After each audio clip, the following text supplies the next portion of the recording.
नमस्कार दोस्तों, delta rankers में आप लोगों का बहुत बहुत स्वागत और अभिनंदन करता हूं। आशा करता हूं कि आप सब बहुत अच्छे होंगे। दोस्तों, बिहार पीसीएस का लगातार आप लोग देख रहे होंगे कि रिजल्ट आ रहे हैं और बहुत ही रेगुलर हो गया है ये आयोग। तो ऐसे में आप लोगों को बीपीएससी का पूरी समझ होनी चाहिए कि आयोग किस प्रकार के प्रश्न पूछता है, इसका पाठ्यक्रम क्या है। कभी भी कोई भी तैयारी अगर आप करना चाहते हैं तो आपको सबसे पहले पाठ्यक्रम पर जाना होगा, यानी सिलेबस क्या है, उसकी सारी बातों को। यानी बीपीएससी की अगर हम लोग बात करते हैं तो बीपीएससी में यह देख सकते हैं कि 3 चरण की परीक्षा है। There are 3 steps: prelims, mains and interview. Okay, तो ये तीन जो है बातें इसमें हम लोग अध्ययन करेंगे। इसके साथ साथ हम पूरा सिलेबस डिस्कस करने वाले हैं आज। आज आप लोगों को बीपीएससी के सारे सिलेबस की चर्चा मिलेगी इस कक्षा में। तो यहां पर आप देख सकते हैं प्रीलिम्स जो है 150 अंक का है, 2 घंटे का। मेंस की अगर बात की जाती है तो यह 900 अंक का है। लेकिन दोस्तों, अब इसमें 900 अंक को अगर हम दो भागों में बांटेंगे तो 600 जीएस का है, 300 एसए यानी निबंध का है। एक बात ध्यान रखेंगे। और इंटरव्यू जो है 120 नंबर का, यानी साक्षात्कार 120। लेकिन इसमें याद रखिएगा कि 100 नंबर का दो और मिलेगा। वो क्या है? 100 नंबर का ऑप्शनल सब्जेक्ट भी बिहार में अभी हो रहा है। तो इसमें जो है 100 नंबर का ऑप्शनल यानी वैकल्पिक विषय, आप इतिहास, भूगोल, विज्ञान और लिटरेचर कुछ भी रख सकते हैं। 26 विषय हैं उसमें, ठीक है। और यहां पर 100 नंबर का हिंदी होगा। लेकिन दोस्तों याद रखना, ये जो दोनों पेपर हैं, हिंदी और ऑप्शनल पेपर, ये क्वालिफाइंग है, ठीक है। तो ये क्वालिफाइंग है, इसमें सिर्फ पास मार्किंग आपको चाहिए होगी। मेन जो रिजल्ट बनेगा वो है 900 प्लस 120, यानी ग्रैंड टोटल अगर हम बात करते हैं तो 1020 नंबर पर आपका सिलेक्शन निर्धारित होगा। तो ये जो हमने छोटा सा संक्षिप्त में आपको बताया, लेकिन यहां सबसे जो महत्वपूर्ण बात हम करने जा रहे हैं वो है आज इसके पाठ्यक्रम की। यानी what is the syllabus of BPSC, यानी बिहार आयोग का जो सिलेबस है। तो जीएस के फर्स्ट पेपर में जैसे आप देखोगे यूपी पीसीएस में, वहां पर दो पेपर होता है, जीएस और सी सेट। लेकिन यहां पर जो है एक पेपर ही क्वालिफाइंग करना होता है प्रीलिम में। उसके बाद आप मेंस में दूसरे स्टेप में पहुंच जाते हैं। तो यहां पर देख सकते हैं प्रारंभिक परीक्षा के लिए जो प्रिलिमिनरी एग्जाम है, यानी बिहार पीसीएस प्रिलिमिनरी एग्जामिनेशन का जो सिलेबस है वह आप यहां पर देखोगे। देखिए क्या लिखा हुआ है, यानी preliminary examination is as follows. यहां पर देख सकते हैं कि जनरल स्टडी में हम लोग क्या क्या पढ़ेंगे। याद रखिएगा कि बिहार का पीसीएस प्री निकालना बहुत आसान है अगर कुछ बातों का आप ध्यान दे लें तो। यानी इसमें जैसे देखिए, यहां का जो है इतिहास से बहुत प्रश्न आता है, सामान्य विज्ञान से बहुत प्रश्न आता है, यहां पर जो है आपका करंट अफेयर से खूब सारे प्रश्न आते हैं, और पॉलिटी। ये अगर चार प्रमुख अगर इस पर पूरा फोकस कर दें तो आप बहुत ही अच्छी स्थिति में आ जाएंगे। फिर बचेगा और छोटे मोटे, और मेन जो है ज्योग्राफी भी विषय है। लेकिन ज्योग्राफी अगर देखा जाए सबसे ज्यादा हिस्ट्री, साइंस और करंट अफेयर, चौथे नंबर पे हम ज्योग्राफी को रखेंगे, ठीक। तो यहां पर अगर देखा जाए तो ये सामान्य विज्ञान, इसके अंतर्गत यानी दैनिक अनुभव, प्रेक्षण, हाँ, से संबंधित विषयों सहित विज्ञान की सामान्य जानकारी। देखिए क्या कह रहा है, जनरल यानी question under this section test general scientific knowledge and understanding including topics related day to day experiences and observations of a standard expected from any all educated persons. यानी यहां पर क्या कह रहे हैं कि यह अपेक्षा की जाती है, भाई देखिए आप अधिकारी बनने जा रहे हैं तो विज्ञान के विषय में सामान्य जानकारी होना आवश्यक है। जैसे हम आपसे पूछ सकते हैं, बॉटनी है, जूलॉजी है, साइंस है, जिसमें फिजिक्स, केमिस्ट्री सब आ जाएगा, ठीक है। फिजिक्स, केमिस्ट्री, बायोलॉजी, जीव विज्ञान, वनस्पति विज्ञान, इन सब से संबंधित प्रश्न आपसे, सामान्य विज्ञान के प्रश्न। जैसे सामान्य विज्ञान के प्रश्नों की बात की जाए तो जैसे आपसे पूछ लेगा जो है कि उत्प्लावन बल क्या है, आर्किमिडीज प्रिंसिपल क्या है, ओम का नियम क्या है, फैराडे लॉ क्या है, इस तरह के से संबंधित प्रश्न आप लोगों से पूछ लिए जाते हैं। तो सामान्य विज्ञान को बहुत ही अच्छे ढंग से करना है आपको। यानी सामान्य विज्ञान जैसे डिजीज से प्रश्न आ जाता है, रोगों से प्रश्न आ जाता है, कम्युनिकेबल डिजीज क्या होती है, नॉन कम्युनिकेबल डिजीज क्या होती है, बैक्टीरियल डिजीज क्या होती है, फंगल डिजीज क्या होती है, वायरल डिजीज क्या होती है ना। तो इन सब तरह से प्रश्न आते हैं। जैसे आपसे पूछ लेगा टाइफाइड किस प्रकार की बीमारी है। टाइफाइड रोग विषाणु जनित रोग है, यानी वायरल डिजीज है, बैक्टीरियल है, प्रोटोजोवन है, कि कौन सी है, फंगल डिजीज है, क्या है। तो अगर आप पढ़े होंगे तो आसानी से लगा देंगे कि सनेमोला, हाँ सोले सनेमोला टाइफी, जिसको कहते हैं टाइफी। याद रखना बैक्टीरियल डिजीज में उसका नाम लास्ट में जुड़ा रहता है, टाइफी। तो टाइफाइड टाइफी, जैसे टिटेनस तो क्लास्ट्रीडियम टिटेनस। तो इस तरह से प्रश्न बहुत सामान्य ढंग से, इनको खूब अच्छे से रिवीजन करिएगा। खूब सारा बिहार में पूछता है। जैसे आपसे पूछ लेगा कि जो है वायरल डिजीज के बारे में पूछ लेगा, या सिंड्रोम के बारे में पूछ लेगा, विटामिन के बारे में प्रश्न पूछ लेगा कि विटामिन ए की कमी से कौन सा रोग होता है, विटामिन बी क्या है, विटामिन बी 12 क्या है, साइनोकोबालामाइन, रासायनिक नाम भी पूछ लेता है। इस विटामिन में ब्लड की क्लॉटिंग, रक्त का थक्का बनना, हाँ विटामिन के की बात आती है। तो इस तरह से विटामिन डी, इन सब के बारे में पूछ लेता है, इसके क्या स्रोत हैं। तो ये, और खोज से भी प्रश्न आ जाता है। जैसे पूछ लेगा पेंसिलिन की खोज किसने की थी, हाँ आनुवंशिकता का जनक किसे कहा जाता है, ऑक्सीजन की खोज किसने की थी, ठीक है, परमाणु संरचना को किस, परमाणु की खोज किसने की थी। तो इस तरह से प्रश्न बनते हैं साइंस से। सामान्य विज्ञान की जानकारी आपको होनी चाहिए, ठीक है। तो इसको जो है आपको स्टेप बाय स्टेप सारी चीजों को पढ़ना है, ठीक है। इसके बाद आता है राष्ट्रीय तथा अंतरराष्ट्रीय महत्व की समसामयिक घटनाएं। अब देखिए, राष्ट्रीय और अंतरराष्ट्रीय महत्व की समसामयिक घटनाओं से यानी बात की जा रही है करंट अफेयर्स की। तो करंट अफेयर्स में प्रश्न सीधे सीधे बन जाता है। जैसे अभी हाल ही में हमारे देश के प्रधानमंत्री ने एक द्वीपीय देश की यात्रा की जो हिंद महासागर में स्थित है। उस देश का नाम क्या है, उसकी राजधानी क्या है? सेशेल्स, सुना होगा ना, जिसकी राजधानी विक्टोरिया है। तो वहां पर हमारे देश के प्रधानमंत्री गए और सेशेल्स ने अपना सर्वोच्च सम्मान नरेंद्र मोदी जी को दिया, हमारे देश के प्रधानमंत्री जी को, यशस्वी प्रधानमंत्री।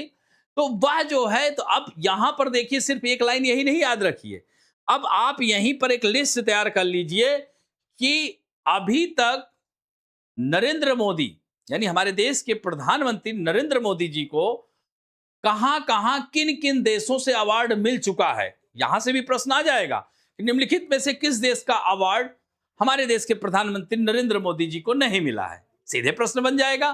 तो इस तरह से सेशेल्स अभी चर्चा में था। थोड़ी दिन पहले जो है चर्चा में था वेनेजुएला, जहां पर भूकंप आया, और वेनेजुएला लगातार चर्चा में है। तो इस तरह से वेनेजुएला से प्रश्न आ सकता है। आपने देखा होगा कि रिक्टर स्केल 7.3 से 7.5 रिक्टर स्केल पर अर्थक्वेक आया, जिसकी वजह से वेनेजुएला हिल गया। तो अब वेनेजुएला है कहां? आपको वेनेजुएला का ज्योग्राफिकल इंपॉर्टेंस भी देखना होगा कि वेनेजुएला साउथ अमेरिका कॉन्टिनेंट के नॉर्थ में स्थित है। एक तरफ इसके अटलांटिक महासागर टच करता है, तो एक तरफ उसके देश ब्राजील, कोलंबिया, ये सब जो है देश स्पर्श करते हैं। वेनेजुएला की राजधानी कराकस है। अभी कुछ दिन पहले ही अमेरिका के राष्ट्रपति डोनाल्ड ट्रंप ने एक ऑपरेशन के द्वारा वेनेजुएला के राष्ट्रपति को अब उनके देश से उठवा लिया था, और वहां पर अपनी मनमाफिक सरकार उन्होंने बना दी। वेनेजुएला में ही विश्व का सबसे ऊंचा वाटरफॉल भी है, एंजल जलप्रपात, जो कि ऑर्निको की सहायक नदी कायरो पर स्थित है। वेनेजुएला में ही लानोस घास के मैदान को कहा जाता है, उष्णकटिबंधीय घास का मैदान लानोस ऑर्निको नदी बेसिन क्षेत्र में पाया जाता है। वहीं पर मराकाइबो लेक है, जो विश्व की सबसे बड़ी पेट्रोलियम उत्पादक झील के रूप में जाना जाता है, इसके लिए प्रसिद्ध है। लिथियम के भंडार वेनेजुएला में है ना। तो इस तरह से जो है आपको हर चीज को कनेक्ट करके पढ़ना है। तो करंट अफेयर में देखिए आपको पढ़ना क्या है, प्लेसेस इन न्यूज, जो स्थान चर्चा में हो उनको मैप के थ्रू देखिए, याद रखें उनको मैप के थ्रू देखिए। यानी जिस देश में कोई घटना घटित हो जाए तो उसको मैप के थ्रू उसको जरूर देखिए और उसके पॉइंट्स नोट डाउन कर लीजिए। जैसे अभी हाल ही में नेपाल में जेनजी की सरकार आ गई, तो जेनजी क्या होते हैं, अल्फा क्या होते हैं, मिलेनियल क्या होते हैं, ये भी जानना आवश्यक है, क्योंकि इस साल खूब चर्चा में रहा है। जैसे इस साल एक पार्टी बहुत चर्चा में रही, एक नई पार्टी, और उसने सरकार बना दिया, सुना होगा, उसको थलपति कहा जाता है, विजय।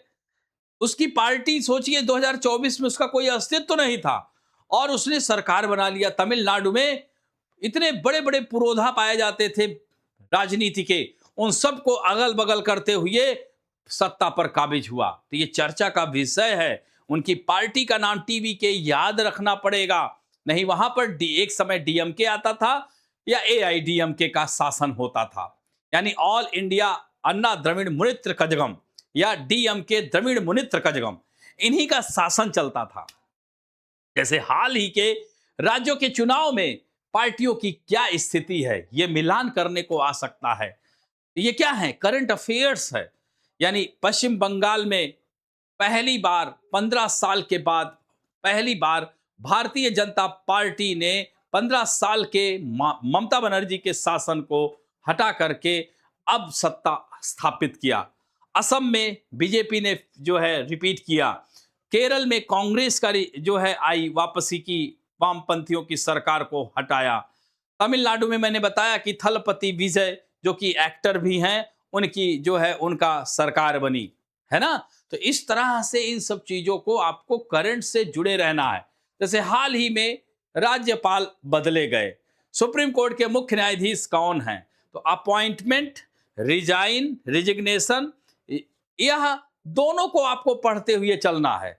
मंत्रिमंडल का विस्तार होता है, कौन कपड़ा मंत्री है, who is the textile minister at present time, HRD minister कौन है, बहुत चर्चा में है, अब शिक्षा मंत्रालय कहा जाता है। तो इन सबको याद रखना पड़ेगा, आपको करंट से जोड़ करके रखना पड़ेगा, ये ध्यान रखना है। तो राष्ट्रीय और अंतर्राष्ट्रीय जो घटनाएं घटित होती हैं, तो उनको खूब अच्छे से आपको महीने, हाँ मंथली मैगजीन आती है, या चाहो तो रोज न्यूज़पेपर से भी आपको कवर कराया जाएगा।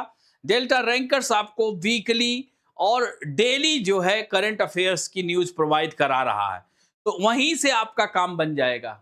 अगर आप रोज फॉलो कर रहे हैं हमारे इस चैनल डेल्टा रैंकर्स को, तो आपको करंट अफेयर में कहीं जाने की जरूरत नहीं पड़ेगी, यहीं पर रोज करा दिया जाता है। उसी को अगर आप याद करते चलेंगे तो बीपीएससी में आपका कल्याण हो जाएगा।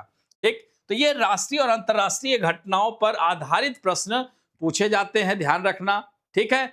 अब इसके बाद यहां पर देख सकते हैं भारत का इतिहास। मैंने क्या कहा था, साइंस, करंट अफेयर और इतिहास, ये तीन सबसे बड़े सेक्शन हैं बिहार के एग्जाम के लिए। यानी अगर इन तीन में से एक भी अगर आप छोड़ के जा रहे हैं तो आप डेंजर में जोन में हैं। तो याद रखना इन तीनों को, करंट अफेयर, विज्ञान और इतिहास को बहुत ही अच्छे से। यानी this section focuses on general knowledge of the subject, यानी इतिहास की सामान्य समझ, और खासकर क्योंकि बिहार जो प्रांत है 16 महाजनपदों, हाँ, मगध साम्राज्य कितना बड़ा साम्राज्य था, तो इसलिए जो है एंशियंट, मेडुअल, मॉडर्न, तीनों में बिहार के योगदान की चर्चा को आपको पढ़ना है। यानी सासाराम के शेरशाह सूरी का मकबरा को भी पढ़ना है, और वहां के प्राचीन विश्वविद्यालय को भी पढ़ना है, नालंदा। तो आधुनिक में बिहार के कुंवर सिंह को भी पढ़ना पड़ेगा आपको। तो यानी एंशियंट, मेडुअल, मॉडर्न, बहुत अच्छे से आर्ट एंड कल्चर, यानी बहुत ही अच्छे से इतिहास को आपको बिहार के लिए तैयार करना पड़ेगा। यानी Indus Valley civilisation, Indus Valley civilisation according to carbon 14 dating, याद रखेंगे कार्बन डेटिंग 14 के आधार पर 2350 से 1750 बीसी के बीच इंडस वैली सिविलाइजेशन हुआ। तो इसके बारे में आपको, इसके शहरों के बारे में कि मोहनजोदड़ो का अर्थ क्या है, मृतकों का टीला, या किस नदी के किनारे बसा है। जैसे कॉस्मेटिक्स के सामान कहां पाए गए, चान्हू दड़ों में, किस नदी के किनारे है, तो तास्क नदी के किनारे।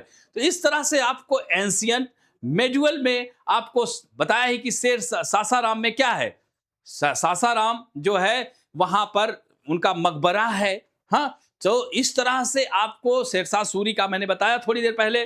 तो इन सब चीजों को आपको, और आधुनिक में बिहार के कुंवर सिंह, डॉक्टर राजेंद्र प्रसाद, बड़ी बड़ी महान विभूतियां हुई हैं। तो उन सब को आपको इतिहास के महान विभूतियों को भी पढ़ना होगा। तो ऐतिहासिक घटनाओं को परीक्षार्थियों से यह उम्मीद की जाती है कि वे बिहार के इतिहास की घटनाओं से परिचित हों, रूबरू हों, और बिहार के योगदान को देखें। बिहार से कौन कौन से लोग नेतृत्व करता थे, 1857 के विद्रोह में बिहार से कौन नेतृत्व कर रहा था, तो आपको कुंवर सिंह, अमर सिंह, इन सबको देखना होगा। इसी तरह से अब जो है यहां पर आप देख सकते हैं, इसके अंदर भारत एवं बिहार के इतिहास में घटित घटनाएं, आंदोलन देखें ना, व्यक्तित्व, डॉक्टर राजेंद्र प्रसाद, उनकी बहन का भी नाम आता है, कुंवर सिंह का नाम आता है। इन सब लोगों को आपको देखना होगा। तो यानी बिहार का भी इतिहास आपको, यानी स्वतंत्रता आंदोलन में बिहार के योगदान की चर्चा करें। एंशिएंट हिस्ट्री में बिहार का नाम ही नाम है, पूरे भारत में क्या विश्व प्रसिद्ध है। विदेशों से लोग शिक्षा लेने के लिए आया करते थे, तो कौन विदेशी यात्री कौन कौन बिहार आया, इन सब को भी आपको ध्यान देना होगा। फिर आता है तीसरा महत्वपूर्ण विषय, यानी विज्ञान, करंट अफेयर, तीसरा इतिहास, चौथा जो आता है वह है भूगोल विषय। भूगोल में देखिए लिखा है ना, बिहार का सामान्य भूगोल और भौगोलिक विभाजन, भारत का भौतिक, सामाजिक, आर्थिक भूगोल, जिसमें बिहार की प्रमुख भौगोलिक विशेषताओं पर ध्यान केंद्रित किया गया है। इसमें इसकी प्रमुख नदी प्रणालियों की चर्चा, तो आपने सुना होगा गंडक, कोशी, हाँ, महानंदा, घाघरा, इधर सोन नदी भी ऊपर जाकर के दानापुर के समीप गंगा से मिल जा रही है। तो इन नदियों को आपको, बिहार में बहने वाली नदियां जैसे फाल्गु, पुनपुन नदी, हाँ, इन सब नदियों की चर्चा करनी पड़ेगी। इनको खूब अच्छे से, यानी बिहार का भूगोल आपको पढ़ना पड़ेगा। बिहार का, जैसे भारत का भूगर्भिक इतिहास पढ़ते हैं ना, आर्कियन क्रम की चट्टानें, धारवाड़ क्रम की चट्टानें, कुडप्पा क्रम की चट्टानें, विंध्यन क्रम की चट्टानें, आर्यन क्रम की चट्टानें, जिसमें गोंडवाना, दक्कन ट्रैप्स, हाँ, टर्शियरी, क्वार्टरनरी, ये सारी जो रॉक सिस्टम है, बिहार में कहां कहां किस प्रकार का रॉक सिस्टम पाया जाता है, तो इसे आपको बहुत ही अच्छे तरीके से करना है। यानी भारत के भूगोल, और मैंने देखा है कि विगत वर्षों के पेपर आप उठाओगे तो कॉन्टिनेंटल ड्रिफ्ट थ्योरी भी पूछा हुआ है। तो ऐसा नहीं है कि फर्स्ट पेपर आपको पढ़ना ही नहीं, उसके बारे में भी जानना है। एस्ट्रोनॉमी से भी प्रश्न पूछता है, यूनिवर्स से भी प्रश्न पूछता है, तो उसे आपको अध्ययन करना होगा। तो भूगोल विषय भी बहुत ही इंटरेस्टिंग है और बहुत ही अच्छे प्रश्न पूछता है। तो general geography and geographical division of Bihar, Bihar की भौगोलिक विशेषताओं के साथ साथ भारत की कृषि, जैसे भारत में एग्रीकल्चर की क्या समस्याएं हैं, भारत की प्रमुख फसलें कौन कौन सी हैं, तो साथ साथ बिहार की प्रमुख फसलों को भी आपको पढ़ना होगा। भारत में किस फसल का उत्पादन सबसे अधिक होता है, तो बिहार में किस किस फसल का उत्पादन अधिक होता है ना। तो धान, गेहूं, चावल, हाँ, धान को गेहूं, चावल कहते हैं, गेहूं, गन्ना, हाँ, जितनी भी फसलें हैं मोटा अनाज की फसलें, इन सब को आंकड़ों सहित आपको देखना होगा, ठीक है। और इस तरह से यही है आपका भूगोल। फिर इसके बाद आता है इंडियन पॉलिटी, भारत की राज्य व्यवस्था और अर्थव्यवस्था। दोस्तों, बिहार पहला ऐसा राज्य है जिसने पंचायती राज्य सिस्टम में 50% महिलाओं को आरक्षण देने वाला पहला राज्य बिहार बना था, जबकि महिलाओं को 33% इसमें आरक्षण की बात की जाती है। लेकिन बिहार ऐसा राज्य था जो 50% आरक्षण महिलाओं को देता है पंचायतों के चुनाव में। और आपको बता दें कि 54% महिलाएं वहां जीत करके आई थी जब उस समय। और वहां पर जैसे नीतीश कुमार वहां के मुख्यमंत्री हुआ करते थे, अब वर्तमान में सम्राट चौधरी उनकी जगह आए हुए हैं। तो उन्होंने बहुत सारे समानता के अधिकार पर काम किया और महिलाएं वहां बढ़ चढ़कर राजनीति में हिस्सा ली। पंचायती राज व्यवस्था में उन्हें 50% आरक्षण दिया गया। इन सब चीजों को आपको पढ़ना पड़ेगा। भारतीय विकास जैसे सामुदायिक विकास कार्यक्रम, परिवार नियोजन कार्यक्रम, तो भारत में कब आया, तो बिहार में भी कब आया, पढ़ना पड़ेगा।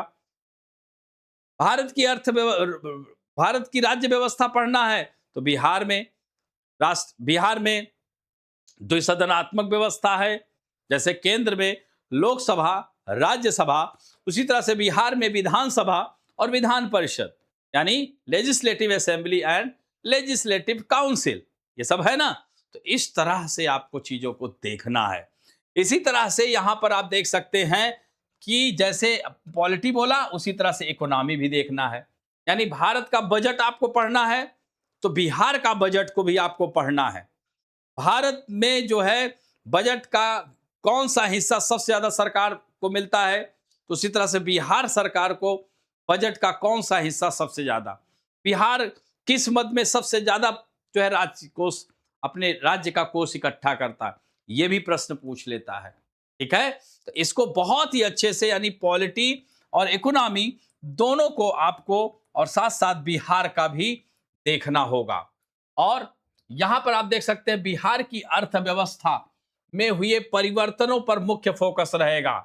यानी कौन कौन सी योजनाएं चलाई गई हैं बिहार सरकार के द्वारा, महिलाओं के उत्थान के लिए क्या योजनाएं चलाई गई हैं, दलितों के उत्थान के लिए क्या योजनाएं चलाई गई हैं। तो केंद्र और प्लस बिहार सरकार की योजनाओं दोनों को आपको देखना है। केंद्र की योजनाओं का बिहार में इंप्लीमेंटेशन कैसा हुआ, इसे भी देखना है आप लोगों को। जैसे मनरेगा का नाम वी राम जी हो गया, बीजी राम जी, तो उसे भी आपको अच्छे से देखना होगा है ना। और इस तरह से यहां पर भारतीय राष्ट्रीय आंदोलन, यानी देख सकते हैं, मैंने बताया था ना एंशिएंट हिस्ट्री मॉडर्न मेडुअल, हाँ, भारतीय स्वतंत्रता आंदोलन में बिहार के योगदान से संबंधित प्रश्न पूछे जाते हैं। यानी स्वतंत्रता की प्राप्ति कैसे हुई, तो बिहार का क्या योगदान रहा, इन सब से प्रश्न पूछे जाते हैं। फिर लास्ट में सामान्य मानसिक योग्यता, याद रखेंगे, जनरल मेंटल एबिलिटी से भी प्रश्न आते हैं, मैथमेटिक्स से भी प्रश्न आते हैं। ठीक है, तो उसे भी आपको देखना है। Question will test logical reasoning, analytical ability and problem solving skill के तहत जो है यहां पर बहुत ही अच्छे अच्छे प्रश्न आते हैं, तो उन्हें भी आपको करना होगा। तो ये पूरा पीटी का सिलेबस है, यानी आपको मैथ भी आना चाहिए, साइंस भी आना चाहिए, हाँ, पॉलिटी भी आना चाहिए, इकोनॉमिक्स भी आना चाहिए, हाँ, और इसके साथ साथ आपको भूगोल भी आना चाहिए, है ना, इतिहास, भूगोल, विज्ञान और करंट अफेयर। ठीक है, इन सब विषयों को और जनरल मेंटल एबिलिटी को भी पढ़ना है। अब बात आती है मुख्य परीक्षा की, यानी वो 150 अंकों का हमने जिक्र किया, उतना कर लेंगे तो आपका प्रारंभिक परीक्षा पास हो जाएंगे। इसके बाद मुख्य परीक्षा की बारी आती है। तो मुख्य परीक्षा में आप देख सकते हैं, हम लोग याद रखना, बिहार एक ऐसा आयोग है, जैसे यूपी में अब ऑप्शनल विषय हटा दिया गया है। जैसे यूपीएससी में पहले 2 ऑप्शनल विषय हुआ करते, अब एक ऑप्शनल विषय है। उसी तरह से यूपी पीसीएस में तो पूरा हटा दिया गया, प्री मेन हर जगह से, और बीपीएससी में एक ऑप्शनल आप वैकल्पिक विषय का प्रावधान है। लेकिन दोस्तों याद रखना, ये 100 नंबर का जो वैकल्पिक विषय है वो क्वालिफाइंग है। जैसे ये हिंदी, हिंदी में आपको पढ़ना है निबंध लेखन 30 अंक का, ग्रामर जिसे व्याकरण कहते हैं 30 अंक का, वाक्य विन्यास 25 और संक्षेपण आता है। तो ये क्वालिफाइंग होता है, इसको बहुत आसानी से आप लोग पास कर सकेंगे। इसके साथ साथ आपको मैंने बताया ना ऑप्शनल विषय, लास्ट में उसकी चर्चा करेंगे। अब यहां पर 2 पेपर होते हैं 300 अंकों के। मैंने बताया ना कि 900 अंकों की लिखित परीक्षा प्लस 120 अंक का इंटरव्यू, यानी 1020 पर आपकी मेरिट निर्धारित होगी। इस 900 में से कहां कहां किसका क्या योगदान है। तो 600 नंबर का क्या रहेगा, जीएस फर्स्ट पेपर और सेकंड, यानी 300 मार्क्स एंड 300 मार्क्स एंड, तो ये थ्री थ्री कितना हुआ, 6 हुआ, और 300 मार्क्स का ऐसे आता है। ठीक। अब जीएस फर्स्ट पेपर में आप देख सकते हैं, सामान्य अध्ययन प्रथम जो फर्स्ट है उसमें हमको पढ़ना क्या क्या। तो देखिए, भारत की आधुनिक इतिहास और भारतीय संस्कृति, देखिए सीधे आ गया ना, आर्ट एंड कल्चर। आपको इंडियन कल्चर को आपको अच्छे से देखना होगा।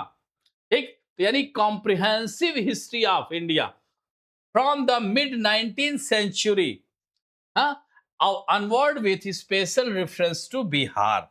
देखिए, साथ में बिहार जुड़ा हुआ है, ये ध्यान रखिएगा, साथ में बिहार जुड़ा हुआ है। ठीक है, तो question regarding the modern history of Bihar will focus on the introduction and development of western education. देखिए आ गया ना, western education including technical education in this reason.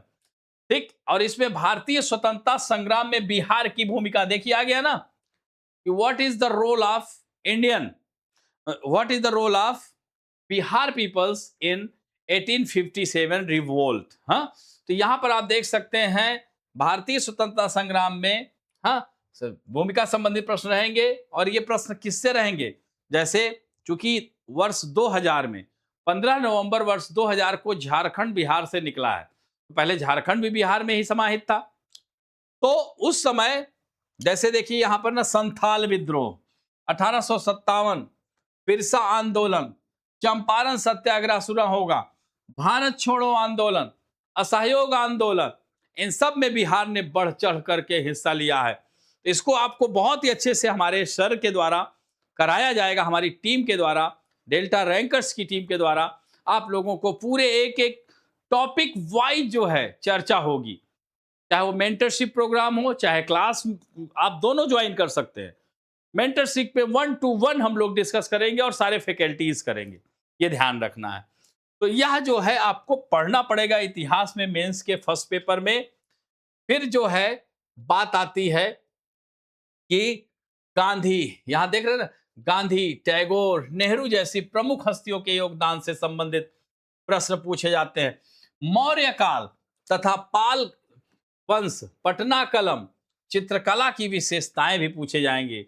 इसी तरह से राष्ट्रीय एवं अंतरराष्ट्रीय महत्व की समसामयिक घटनाएं, करंट से भी प्रश्न आएगा, जैसे वर्तमान भारत सेशेल्स रिश्तों के बारे में बताएं, भारत अमेरिका संबंधों के बारे में बताएं, क्या भारत जो है गुट निरपेक्ष आंदोलन की प्रासंगिकता को खो रहा है, चर्चा करें, सीधे प्रश्न आ जाएगा।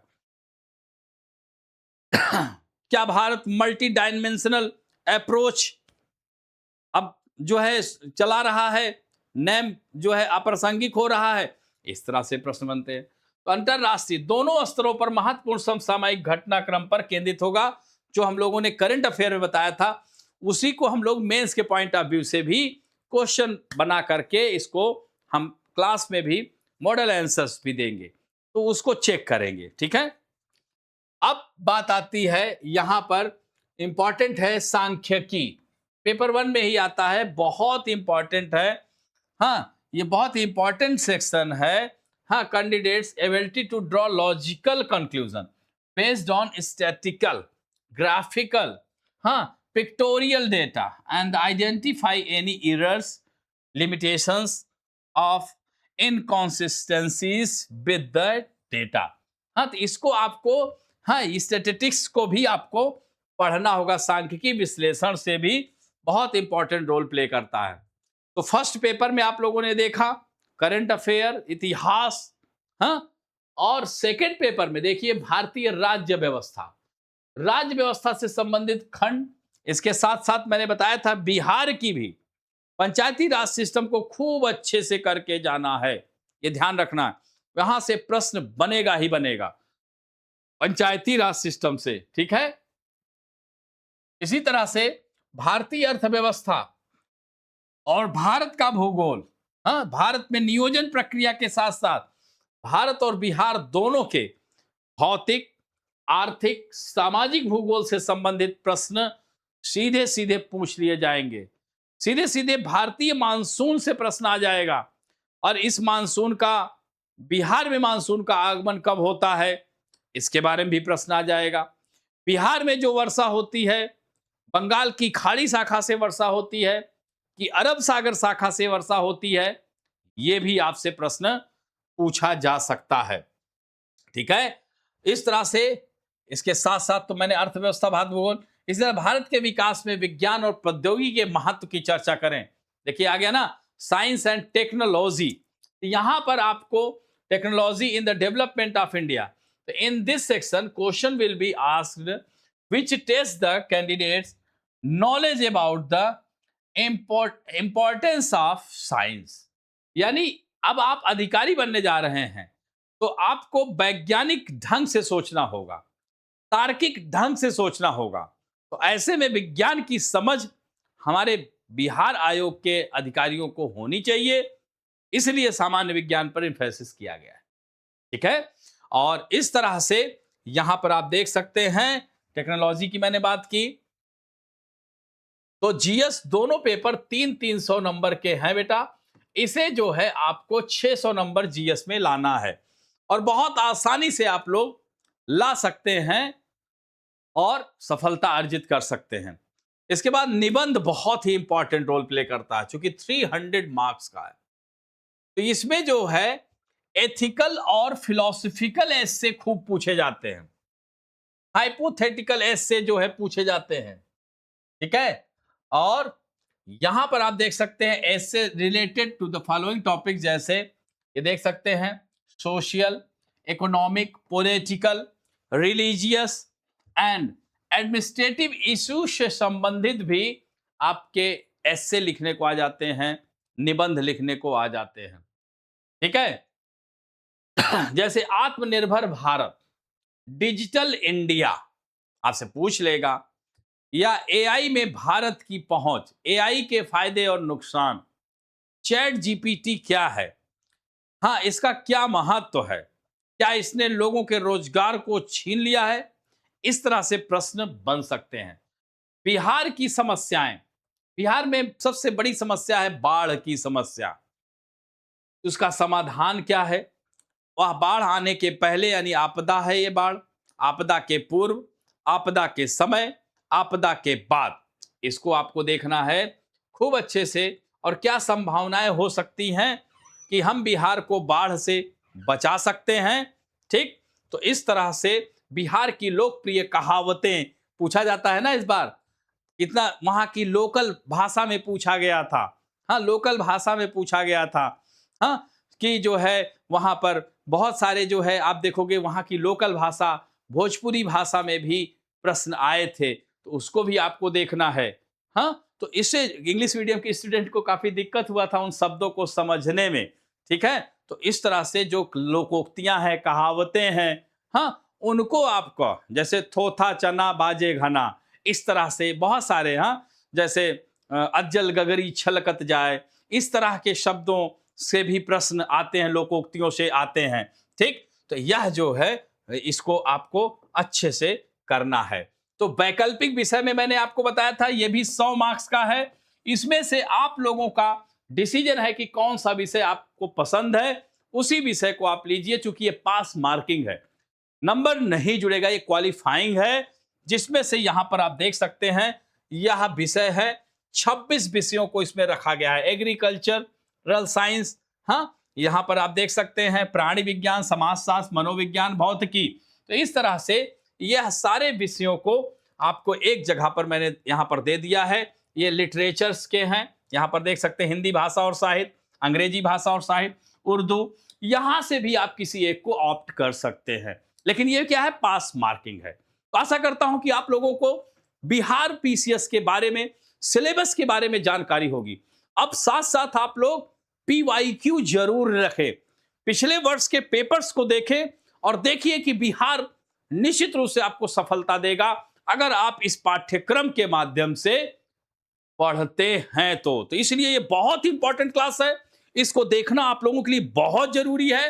इसके बाद आपकी तैयारी यानी अब आपके टेबल पर PYQ होना चाहिए, यह ध्यान देना है। आशा करता हूं कि आज का वीडियो आप लोगों को अच्छा लगेगा।